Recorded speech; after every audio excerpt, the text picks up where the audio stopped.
નમસ્કાર દર્શક મિત્રો, હું છું રૂપલ લુણીચિયા. સંપૂર્ણ ન્યૂઝમાં આપનું સ્વાગત છે.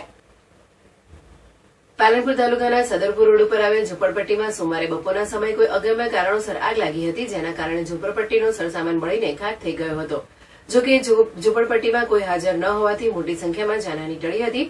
ઉનાળાની શરૂઆત થતાની સાથે જ આગના બનાવોમાં ચિંતાજનક હદે વધારો થઈ રહ્યો છે. ત્યારે પાલનપુર તાલુકાના સદરપુર રોડ પર આવેલ ઝુંપડપટ્ટીમાં સોમવારે બપોરના સમયે કોઈ અગમ્ય કારણસર આગ લાગી હતી અને આગે જોતજોતામાં વિકરાળ સ્વરૂપ ધારણ કરી લીધું હતું. આગની આ ઘટનાની જાણ થતાં જ આજુબાજુથી લોકોના ટોળેટોળા દોડી આવ્યા હતા અને આગ ઉપર પાણીનો મારો ચલાવ્યો હતો. તેમજ પાલનપુર નગરપાલિકા ફાયર ફાઈટરને જાણ કરવામાં આવતા ફાયરની ટીમે ઘટનાસ્થળે દોડી આવી ઝુંપડપટ્ટીમાં લાગેલી આગ પર પાણીનો મારો ચલાવી આગ પર કાબુ મેળવ્યો હતો. પરંતુ આગ ઉપર કાબુ મેળવાય તે પહેલા ઝુંપડપટ્ટીના વિસ્તારના 10 જેટલા ઝૂંપડાઓ બળીને ખાખ થઈ ગયા હતા.